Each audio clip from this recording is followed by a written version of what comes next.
It just decided not to. There we go.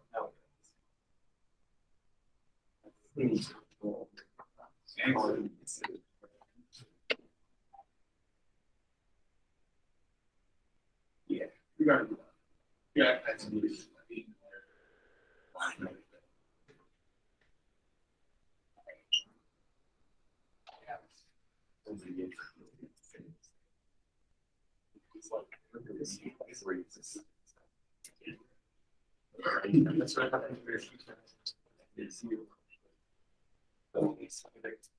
spicy success. Wow. The second time, yeah, they don't do a lot. My grades.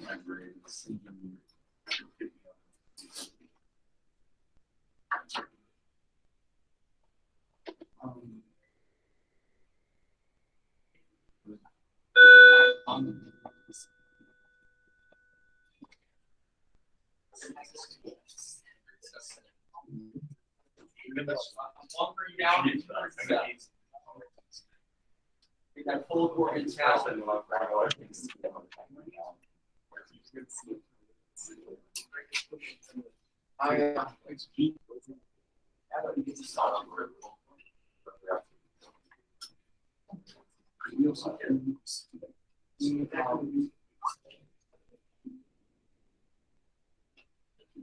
All of the change.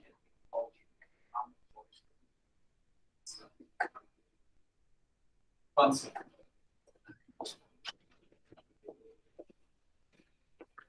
right, here we go. Welcome. How we doing today? Good. All right. It is Tuesday here. As we can see up there on the screen, we got a little bit of this and a little bit of that. Little potpourri of action here, I guess here. So kind of start off looking at, we've been attempting to look at Joseph Stalin here. And, one thing that makes him different than someone like Adolf Hitler, Fidel Castro, Mao, Juan Perón, Benito Mussolini, any of those fun authoritarians, is the state is already there. The authoritarian state is in place. So when we look at Stalin emerging out of that power struggle and then consolidating his power, looking at his methods, legal or illegal in his approach. Feel free, at home, put it into the chat. Your thoughts, legal or illegal. Those here, what do we think?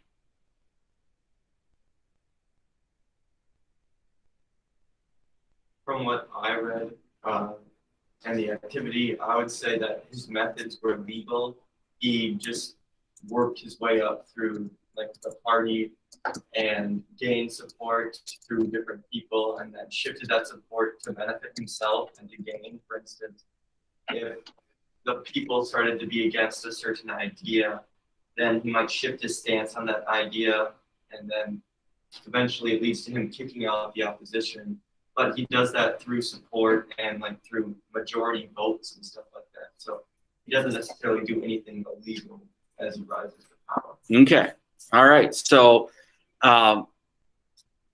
methods legal,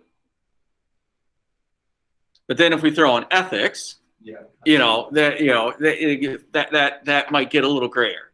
But it does seem to be through legal means. All right. You make a good point. Anyone else?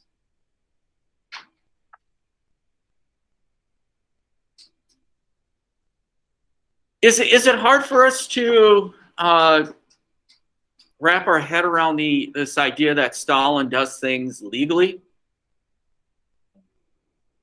Why kind of? Well, you'd think like his methods of purges and stuff, how would Okay. How does he shift around the legal thing of Russia to? All right. Okay. Good points. Good points there. Yeah, you know, you look at the amount of individuals that are eliminated, and it's hard to think, boy, that's all legal, which probably a good number of those victims probably do fall in the illegal category in terms of what kind of evidence do you have? Is it fabricated evidence? So again, ethics thrown in there as well. And how fair of a trial do many of these individuals get, or even if they do get a trial? But in terms of his opponents, as he's jockeying for position as the main leader of the Soviet Union, you know, remember, part of democratic centralism is no factionalism. Factionalism is not allowed. That was one thing Lenin had made clear from the beginning. And if you're going to do everything in the Soviet Union and preface Lenin in there, he can just simply say, you know, you're just violating the will of Lenin and the original intent of the Soviet Union here by engaging in your factionalism. You need to be eliminated in that regard. So this idea, legal and illegal, yeah, it can be gray, but we do have to look at,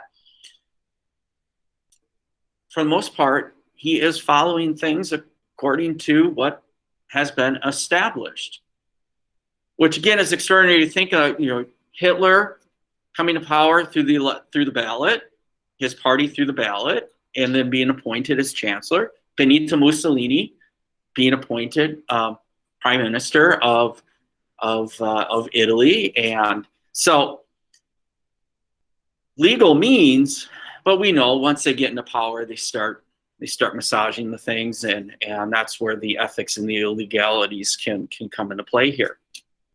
All right. Yesterday, we started a cult of personality, and the lesson went epically long, and we didn't get to that last document. So I would like to, you know, just put some finality to that piece there. And looking at that last document, see if I can call that thing up here. It's an excerpt by a poet.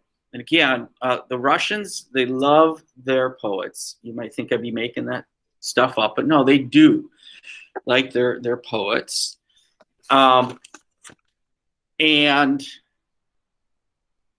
Or you could question that, because if you look at the Gulag, they're full of Russian poets who might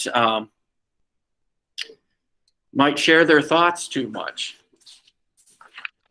But looking at this one here, all the previous documents that you looked at came out in the time of Stalin, 36, 48, 40. This one comes out in 1963. All right.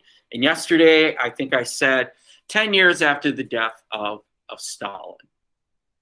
Okay.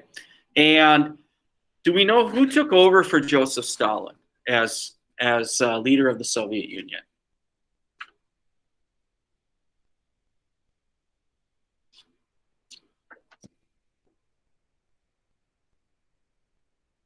Guy's going to break the streak or the criteria of having facial hair. He did not have facial hair. Started with a K. Khrushchev. Yes, Nikita Khrushchev. Yes, absolutely. Who had a prominent role in the Battle of Stalingrad. Nikita Khrushchev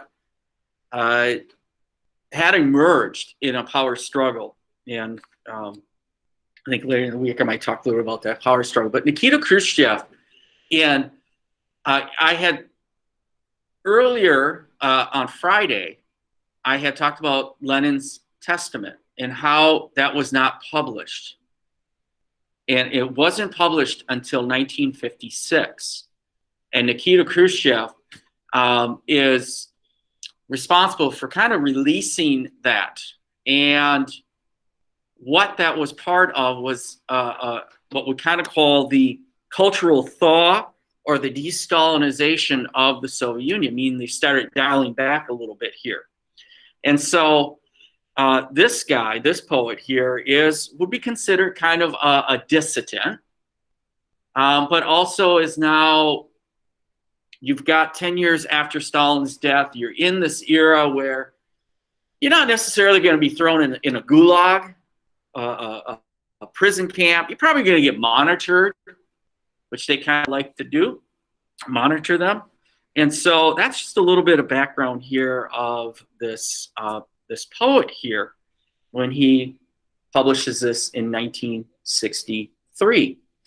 And so when we look at this, all right, what can we say about the tone of it? How critical. Very critical, yes, very critical. I mean, the words that are used in there, you know, the idea about being deceived and strong personality, the idea that somehow the crimes here that were being committed. What kind of crime was being committed? Did you pick up on what the crime this poet was getting at? It's really in that last excerpt. Now that 10 years have gone, I realized Stalin's greatest crime was not the arrests and the shootings he ordered. His greatest crime was the corruption of human spirit. Human spirit. What the heck does that mean? Corruption of the human spirit.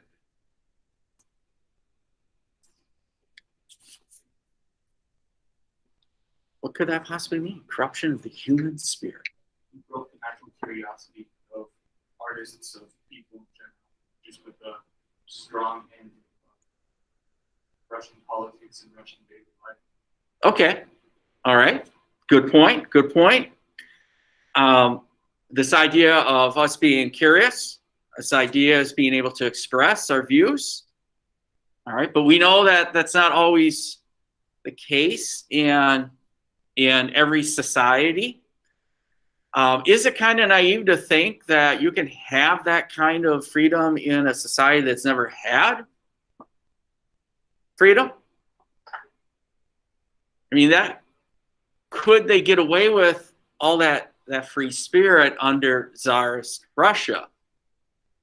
I mean, the Soviets and their gulags and their prison camps, that's not new. Siberia was a great place to send them. You know, send them off Siberia, forget about them, the freeze to death, all that stuff. But it is, and who's he kind of attacking in here as well in this document? Not only Stalin is he attacking, but who else is he attacking or scrutinizing? Attacking is a very strong word, you know.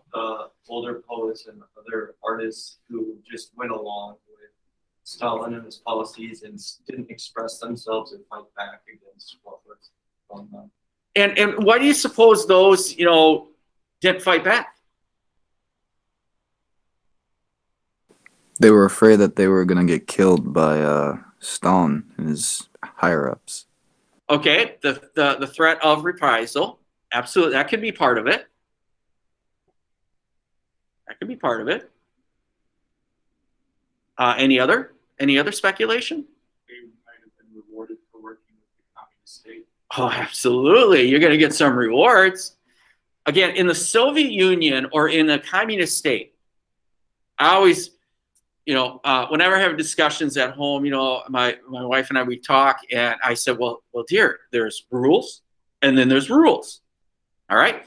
In the communist world, there's rules, and then there's rules. There's benefits for some and benefits for others. And the benefits for the some, or the greater benefits, are for those who actually comply with the communist government. Not everyone in East Germany, Poland, Hungary, Soviet Union were card-carrying members of the Communist Party. And if you weren't a card-carrying member of the Communist Party, you went into that store. You got that type of apartment. You got that type of benefit. All right. If you're a card-carrying member and you comply with the communist way of thought, you got to go in that grocery store, or you got to go into that, have that kind of apartment, and it's going to be a lot different. This grocery store may have toilet paper on the shelf. This grocery store does have toilet paper on the shelf, and plenty of it. So yeah, you know, poets like Gorky and others, they're going to comply. And after all, they're artists. That's their trade. And they want to work. They want to work. They want to work. So they're going to go along with the program. Because maybe in the back of their mind, they're like, well, maybe it might change. Someday it might change. And then we can get back to the regular scheduled programming and all that stuff. Is this document valuable? Yeah. What makes it valuable? I think the perspective of it helps make it valuable. It's coming from a poet and someone with a more critical view of Stalin and the communists. So it gives some good insight into how certain people may feel about it. And not everyone has the same views as the other three sources we looked at, where it's just blind devotion and support of it. And it also is valuable the fact that the person who wrote this lived through Stalin and his regime. So they had firsthand experience of what was going on. So they can give some historical context to what they're talking about. Okay, very good, very good. So it is valuable. It's coming from a poet. It's coming from someone who has lived during this era, who has experienced it and is also very critical and showing the alternative view, something that the previous one did not have. The previous one was all about blind devotion, as you said. You know, it's like tripping over the gratitude towards Stalin. All right, but what makes this limited then? And don't say biased, because it is. Why? How? All that stuff. Because the source comes from a Russian poet, the passage only describes the negative aspects of what Stalin and his followers did to poets during the time. Yes, that's how you flip the value into a limit, and it's only one aspect again here. And this is an excerpt of it. And so, and do you think this poet might have a motive? You think the poet has a motive? Heck yeah, the poet's got a motive. In general, we all kind of have a motive in that way. It's cynical to think, but the poet does have a motive. He is a group of poets who at this time, and writers and scientists, there is a group in the Soviet Union at this time that are dissidents and they want change. And the Western world, this is the Cold War, the Western world loves it. The Western world loves it. Soviet Union, though, on the other hand, can look at the United States, point the finger at the United States and says, you know, you're just full of contradictions here in the 1960s anyhow. So neither house is in order. Yes? Is it not if there's any repercussions for having this more critical piece against Stalin and the conflict? You know, at this time, most of the time, like this poet,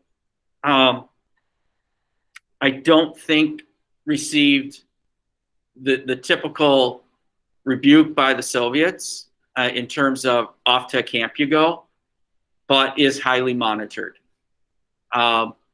These poets cannot leave. They cannot leave the Soviet Union. You know, they're homebound.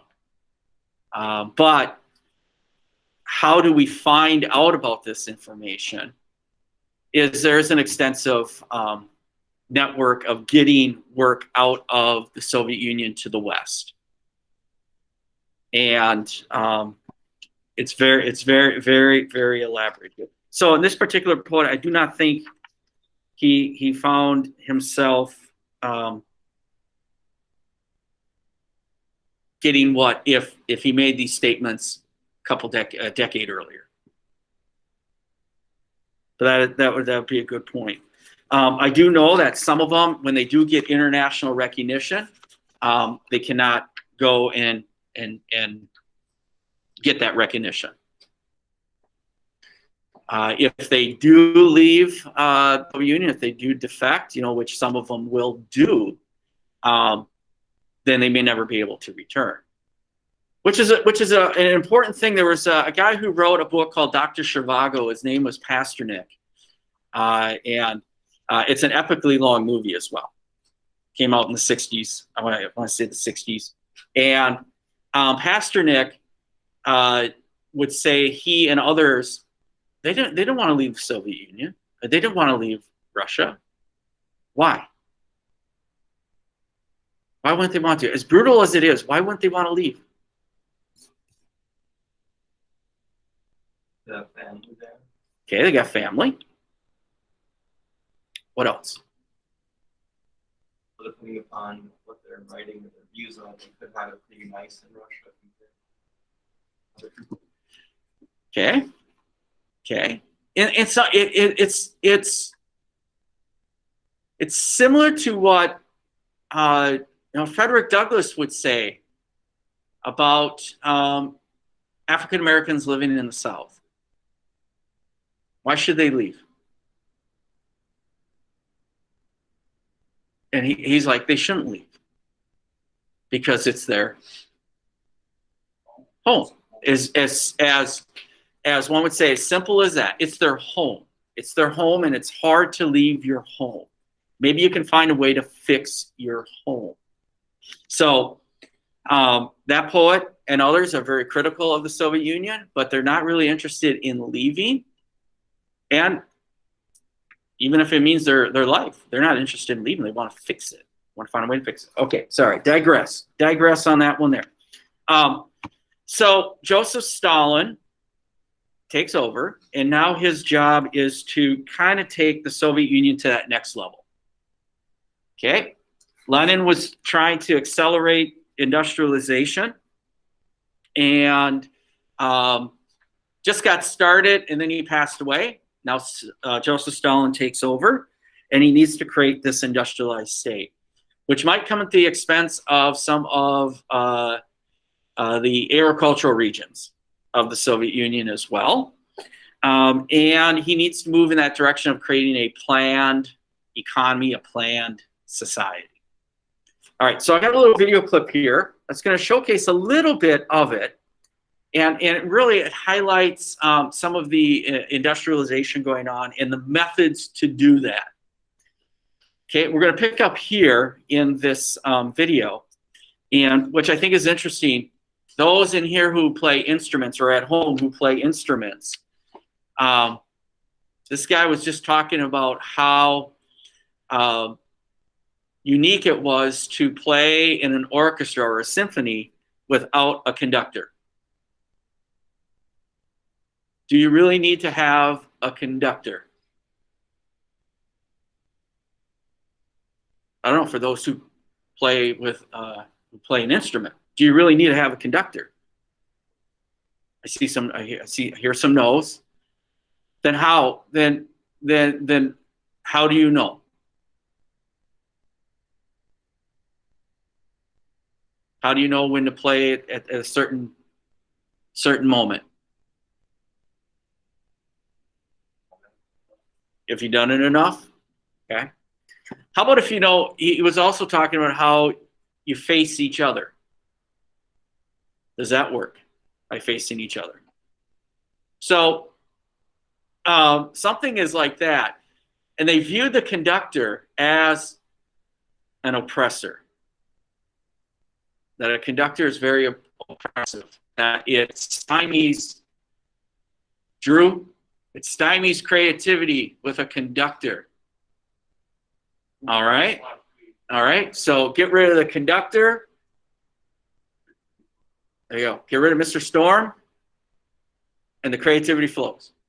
Get rid of Mr. O'Connor, and the creativity flows. I don't know. They're gonna probably come up here and like, what are you talking about?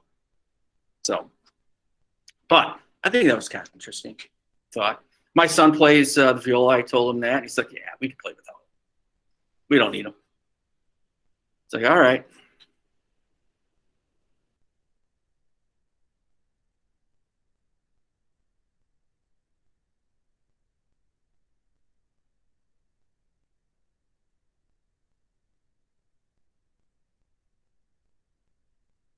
All the talk about equality, the Russian masses did have a conductor who directed everything, and it was Lenin.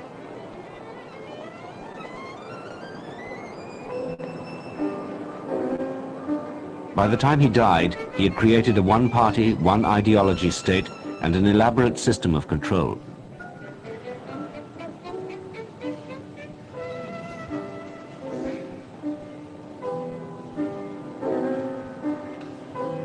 But under Lenin, the aim of socialism had not yet been achieved. His successor, Joseph Stalin, inherited a society in which large parts of the old Russia survived.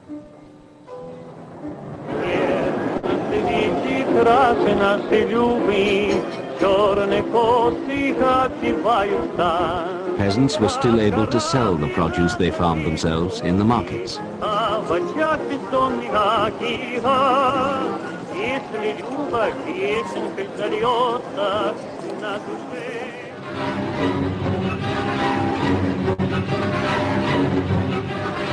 Stalin was determined to complete the building of socialism. So he launched the first 5-year plan to modernize the economy. It was a call for mobilization to create the heavy industries the Soviet Union needed to defend itself in a hostile world. Construction worker Tatiana Fyodorova was held up as an example to others.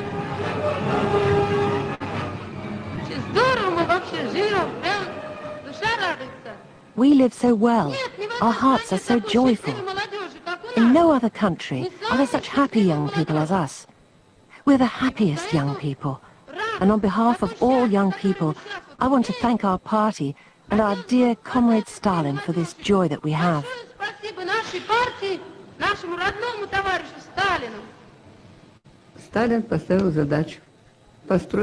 Stalin set a task.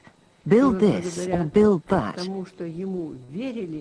And thanks to the fact that people trusted him and this enthusiasm of young people, it was possible. Remember, this was a country where people were illiterate, lived in virtual darkness, wore birch bark shoes. Even now, I think it's like something out of a fairy tale. How was it possible at one of the most difficult times to raise these great construction sites? It was only possible through the unity of the people and the love of the people for their idol. Because for us, Stalin was an idol.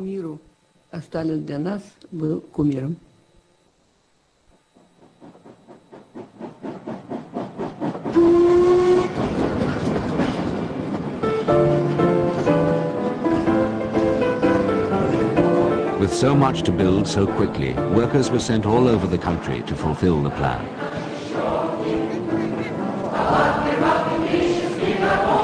Tens of thousands went beyond the Ural Mountains to start construction of a giant new steelworks.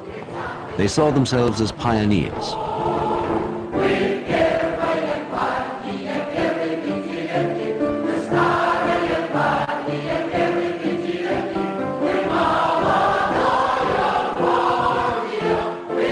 For Valentina Mikova and Mikhail Arkhipov, these were the most fulfilling days of their lives.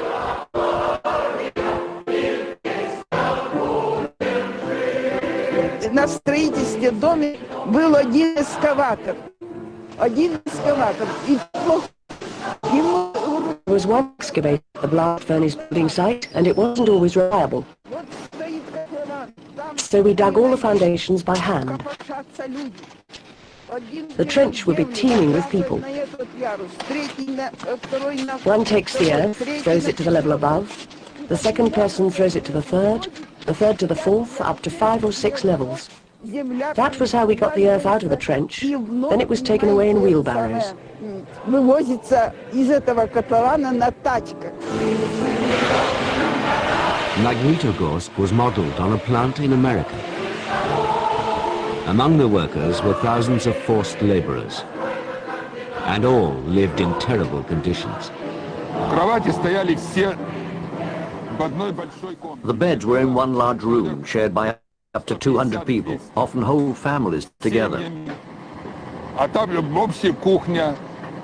Туалеты были на There were wooden улице. lavatories outside and a communal kitchen. Water was rationed, and we had to get that outside as well. Одно время даже по талонам воду выдавали. Вероятно, общие трудности, которые в то время испытывали все мы.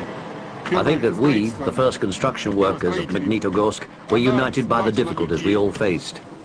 В то время строители магнитостроя, они были уже We were already schooled in our Soviet traditions. наших, так сказать, советских традиций. То считалось, что всё We felt the whole economy was ours, that we were the bosses, that we were working for ourselves.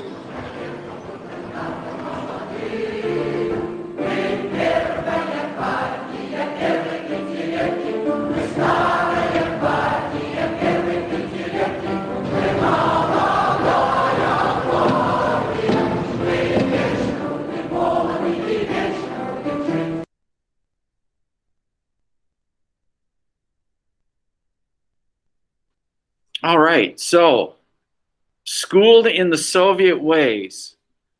What's that mean? Schooled in the Soviet ways. What's that mean? You're drinking the Kool-Aid. Wow. Wow. Do we even know what the origin of that is? Drinking the Kool-Aid? What is it? Jonestown. Yeah, Jonestown. Oh my gosh. Oh, I mean, that is just one of those. That's one of those events that just still stick in my memory banks. As a little as a teenager, and then hearing, seeing that, and all that stuff. Wow. Okay, so these people drank the Kool-Aid. That one industrial worker seemed like, because Stalin to her was what? God, an idol. All right, an idol. Okay. Why do people, though, just from that little clip, why do people kind of look back on it with nostalgia and fond memories? What do you got? Because Stalin basically took for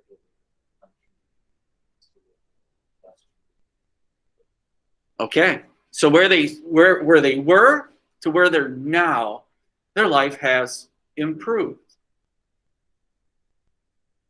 So those that are being interviewed, at least those that are being interviewed, are looking at here, they've received some of the benefits of it. Okay, but to help do that industrialization, as we just saw, just in that little clip, how'd they do it? So he's got this plan. How did they do it? intense labor. Intense labor, intense labor. Some of it, they felt like, they're pioneers, so they volunteered. But some of them were not volunteer laborers. All right. So part of this industrializing of the Soviet Union meant there had to be some shifts in the economy. A shift from a mainly agricultural base to an industrial base. And as you're shifting from agriculture, any surplus of workers that might be in agriculture now need to be shifted to industry. So we are going to see under Stalin, there is a mass movement in the Soviet Union, some towards cities, some towards labor camps who don't want to go with the program, all that. But maybe that's part of the Soviet way as well, being schooled in the Soviet way, in terms of the harshness of it. So, and was there accomplishments being made here? absolutely, you can't, look past that. The Soviet Union did have some immense accomplishments and success. But I suppose, we can scrutinize methods like anything. We can scrutinize our captains of industry, and, they're captains of industries and their companies are doing magnificent things, but you can probably scrutinize their methods to do it, perhaps. All right, tough. All right. I just look at them and these individuals, and they kind of define tough, and their hands are enormous, and that mainly because of the hard physical labor that they had to endure. Okay, so what that really does is it moves us into looking at Stalin's domestic and foreign policies, and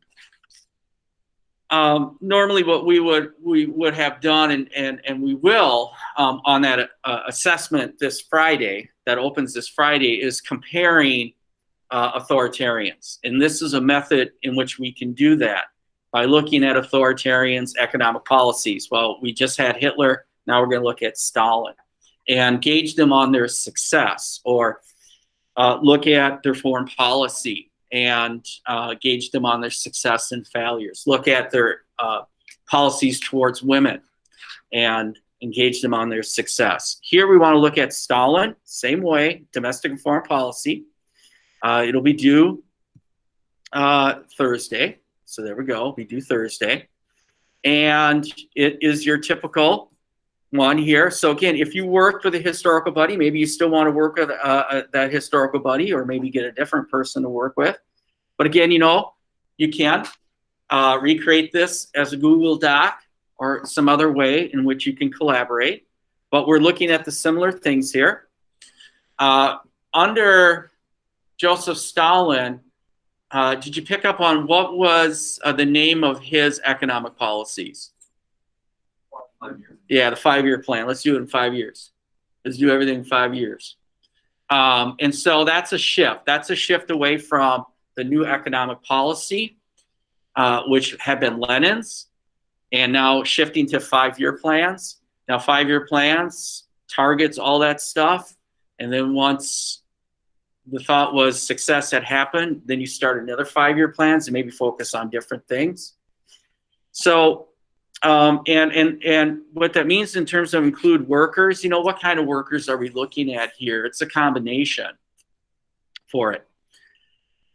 For the youth, that includes education. Yesterday in that propaganda poster, it talked about the Komsomol, and that's the Komsomol is a communist school.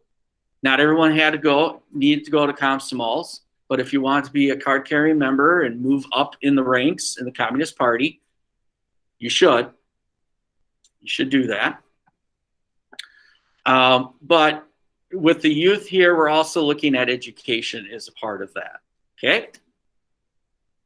So you want to take that into consideration. Women. Now, it's the Soviet Union, and it is a communist country, and so you would think as a left-leaning, because that's what, so the authoritarian is Stalin. We're looking at the Soviet Union or region here. In IB, they refer to the Soviet Union as primary Europe, even though we know that maybe Mr. Sheridan or Mr. Arnebeck or Mr. Starr, and you just know in general that Soviet Union is in 2 continents. IB puts it in Europe. And I know that some students get deducted points because they refer to it as in Asia, and IB just deducts some points. And you can argue blue in the face, and you're not going to win it in IB. So accept it and just got to move on. But we don't have to worry about that at that moment. Women, you would think, it's a communist state, get more or less rights? In theory, you would think they would get more rights. All right, but again, remember, authoritarians, they sometimes, they change policies for reasons. All right. And also, when you have a society that's still dominated by men, women, the changes may not be as far-reaching. Fidel Castro, in theory, a lot of women got rights, but still at the same time, Fidel Castro would say, why isn't there food on the table? All right, so there is in theory and then in reality. Religion, okay? Religion. Communism is atheistic. They have no room for religion. However, we find that religion is very difficult to control, especially in the Soviet Union as well, because the Eastern Orthodox Church is still pretty strong. But we also know authoritarians, they like to mold policies to their advantage. Minorities, this is a little bit harder one here, and that's why I put that in place. Racial or ethnic, but also you see here I have decolonialization policy, kulaks or kulaks, are referring to pretty successful farmers. Now that may not necessarily be a racial or ethnic group being a successful farmer, but it fits into this category of a group being signaled out. And in order for collectivization to happen in the Soviet Union, they needed to get rid of the kulaks. So you have that piece there. And then what we experienced in studying the Second World War, the Soviet Union would, with the Russification program, would just simply move groups around the Soviet Union that they viewed that may not have been loyal, may not necessarily fit the program, or the idea that they just want to also spread Russian culture, have that commonality. Forced assimilation, arts, mass media, and then the foreign policy. Second World War is in there, but also think of the Cold War. This is the era of the Cold War here. The ideological war plays a part here. Okay, so do Thursday. You'll have some time for the rest of the hour to work on this. I'll give you some time tomorrow in class as well to work on this. Also bear in mind too that I did change. Oops, I did. Oh, got excited there. Oh, here we go. I did change the deadline for late work to Friday. So I do have a little typo on there that says Wednesday, but it is for Friday. So you do have a little bit more time for success there. All right. Questions with that? Comments? All right. So not as long as yesterday, but I'll give you some time to work on this. So if you're working with a historical buddy, take some time, hook up with them, text them, create the page, whatever it is. Those at home, you can stay on, or you can exit and have a fantastic day, and see you tomorrow.